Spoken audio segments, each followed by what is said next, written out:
Good morning, everyone. It is August 17th, Thursday morning, time for the AM edition of C2-A-Days from Campus to Canton. We don't always look for a theme in these shows, just sort of take whatever comes across the Google alerts and Twitter feed. But as I guess luck would have it, we've got a running back themed show this morning, starting with Tennessee, where Wes Rucker of GoVols 247 had a piece on who apparently is the second fastest player on a really fast Tennessee roster, running back Jalen Wright. A lot of good detail in the piece about Wright, but the item that caught my eye most. I'm a sucker for speed in college football, just in general. When it comes to fantasy mindset, I can definitely be suckered in by whoever the fastest player on the field is. That is potentially why I'm very, very high on Squirrel White, who, according to Rucker, has recently posted certified GPS times faster than Tariq Hill. But coming up pretty close second in those numbers that Tennessee has apparently got at their disposal. Jalen Wright is number two, so a little bit surprising potentially. I know a lot of folks have expressed how fast Dante Thornton is, for example. We've mentioned some quotes from Joe Milton in the past on that, but Wright in a fairly crowded Tennessee backfield. Looks like perhaps he's in line for a pretty strong season. So certainly looking forward to that. At Illinois, a quick depth chart projection from Jeremy Werner of the Illini Inquirer, my apologies. There's been plenty of discussion, speculation, who is going to take over in the backfield and replace just the incredible level of production of gosh, as soon as guys leave college football, they leave my brain sometimes. Chase Brown, right? He was the running back who had 15. What is that? 1,643 yards and 10 touchdowns on the ground last year in 12 games, back-to-back 1,000-yard seasons for him. So the thought is, hey, is there going to be another heavy workload type running back? Of course, Barry Lonnie Jr. is the offensive coordinator prior to taking over last year and really leaning heavily on Brown for 328 carries. He gave Sincere McCormack at UTSA 299 carries in 2021, 249 in 2020. In a combined 25 games, McCormack went over 1,400 yards and had double-digit touchdowns both seasons. So the Illini projections at the running back position are pretty close to off the charts. And Josh McCray has been my personal favorite, but a lot of the things that we've heard, one is that it's probably going to be split between two players, Reggie Love and Josh McCray. And most things that we've read and heard since spring practice list Love first in that competition. So perhaps Reggie Love is going to get the first carry for Illinois this season. Perhaps we'll see a little bit more of a equal split between two players than what we've seen from both Illinois and Barry Lonnie Jr. in recent history. But according to Werner, the top two, being Love and McCray, have been unquestioned for a while. Reggie Love is the team's most well-rounded back and has the trust of the staff after a strong finish to last season, while Josh McCray showed flashes of bell cow ability as a freshman before an injury-plagued second season. Werner also mentioned that McCray is leaner and more agile this season. Certainly didn't look as good as a sophomore that he did as a freshman. So if he's back healthier, perhaps getting a little quicker, a little leaner, according to Warner, says that more confident this fall and should get a heavy workload.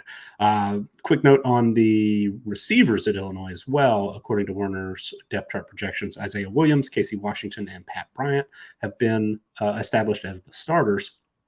The second group seems to be Hank Beatty, Kenari Wilcher, and talented true freshman Malik Elsey. At BYU, Jay Drew of the Deseret News had a feature on Aiden Robbins earlier this week, the transfer from most recently UNLV, prior to that Louisville, and as we now have to kind of dig a little bit just to make sure on these two-time transfers that they were, graduates at a previous stop. And Robbins, it took him only 3 years at Louisville. He was a grad transfer when he went to UNLV. Interesting to me, and this is, I think, more of the type of piece that we're probably going to see between now and when games kick off in a week or two, is more of the not necessarily long form, but a little more of the feature history of the player, a little less on who's getting what reps, but still some interesting nuggets. I was certainly not plugged in to Aiden Robbins' recruitment coming out of high school. He is from Louisville, ended up staying close to home for the first few years of his career. But apparently, according to Drew, BYU was the runner-up in his recruitment. And Robbins was very impressed with his visit to Provo as a high schooler.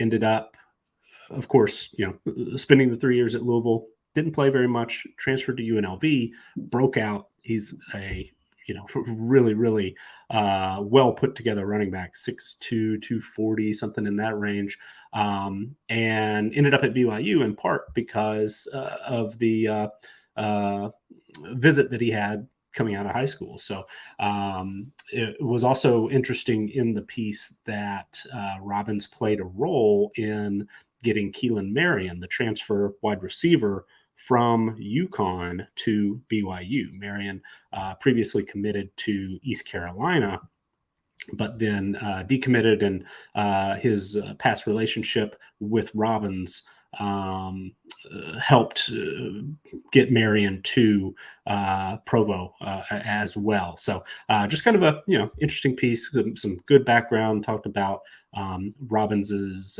aspirations, working on a business MBA, I believe, at BYU after graduating in 3 years with a business administration degree at Louisville. So neat piece, give a little background. And then, of course, from a football standpoint, Aiden Robbins, it appears, is back fully healthy from an arm injury or wrist injury that limited him in the spring, and seems like he's in line for quite a heavy workload.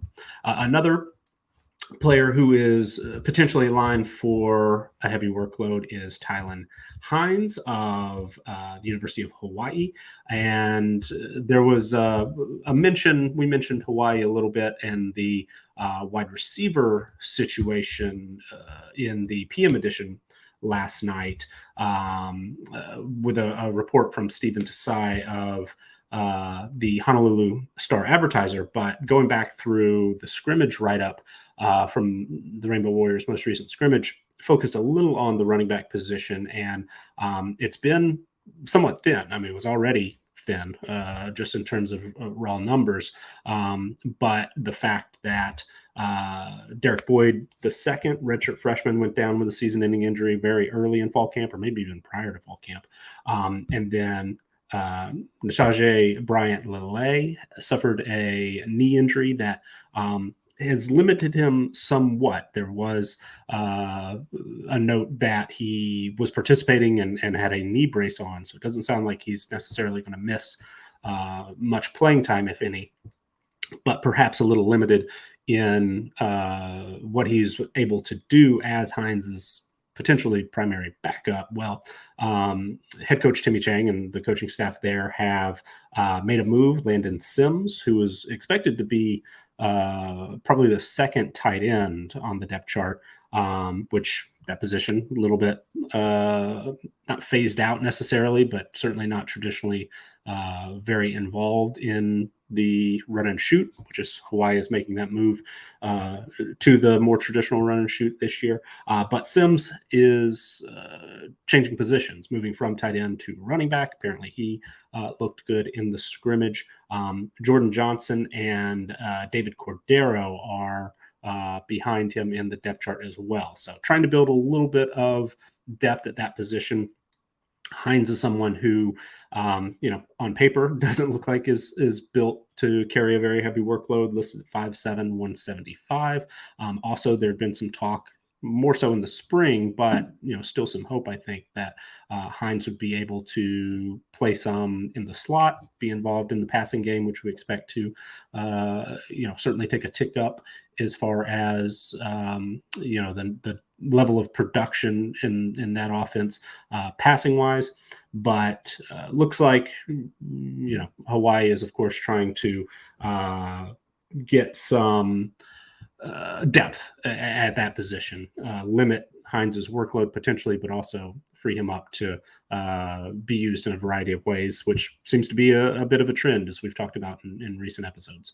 At Louisiana, Corey Diaz of the Lafayette Daily Advertiser had a rundown of the running back position for the Ragin' Cajuns, had some interesting quotes from head coach Michael Desormeaux that said sophomore Draylen Washington, quote, has had the best preseason practice. Desormeaux called him fast, compact, strong with some wiggle.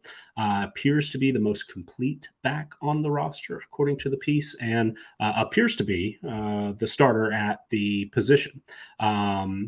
Terrence Williams, Jacob Kabodi are both back and should be in the mix as well, but there was a lot of praise for Xylon Perry, who redshirted last year, played just 3 games, but according to Diaz, has garnered more press conference praise than just about anyone on the team. So it seems like Washington pretty clearly going to be the go-to top ball carrier for Louisiana this year. Behind him, there is some depth, some experience, but a name to note, and as Diaz mentioned, don't count out Perry as being the number 2 in that pecking order, which might be a little bit of a surprise given the experience edge that Williams and Kabodi have.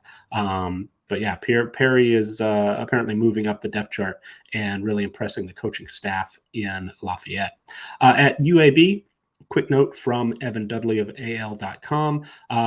We, of course, have expected Jacob Zeno to be the starting quarterback there, but according to Dudley, Zeno will not be unseated anytime soon.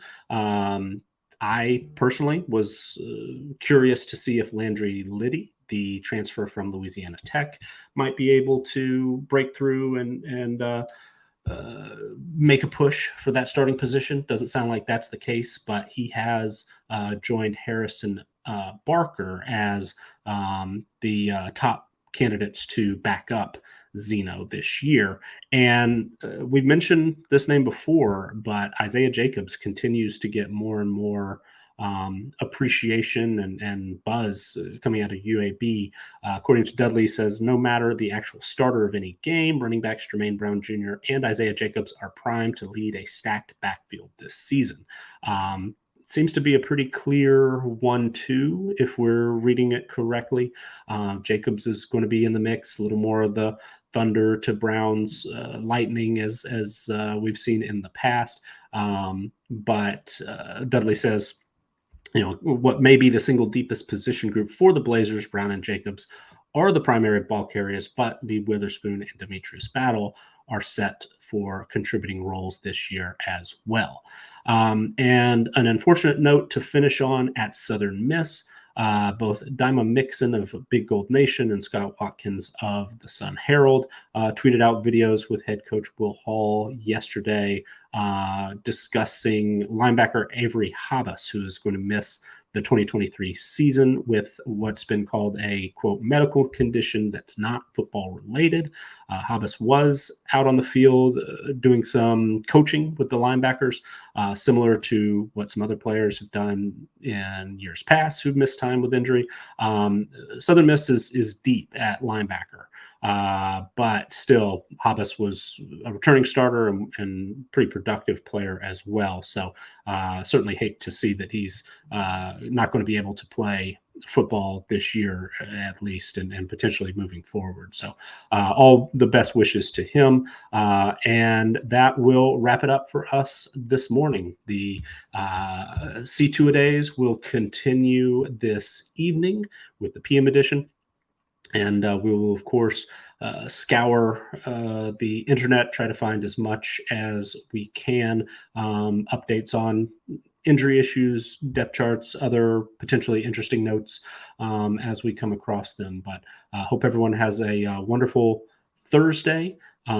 Do check back in with us this afternoon, and do, of course, please check us out at campustocanton.com, specifically my involvement with the C2C Winning Edge tier. We've seen quite a few signups in recent days. We very much appreciate that. A lot of interest in our stat projections, which are finally going to be finalized today. By the end of the day, if it kills me or not, it's going to get done. And I know, at DraftKings, they just released the first set of DFS lines. So certainly some interest in our projections, see how they compare to some others out there and others, personal expectations. So getting those finished up with the final 5 teams today, but 125 teams and all of our position projections are already available. So do check us out, campustocanton.com and the C2C Winning Edge tier. You also get access to our team profiles with projected depth charts, our returning production database as well. A lot of good stuff, information on the Discord and all of that as well. So again, everyone have a wonderful Thursday. We'll see you this evening for the PM edition of C2-A-Days.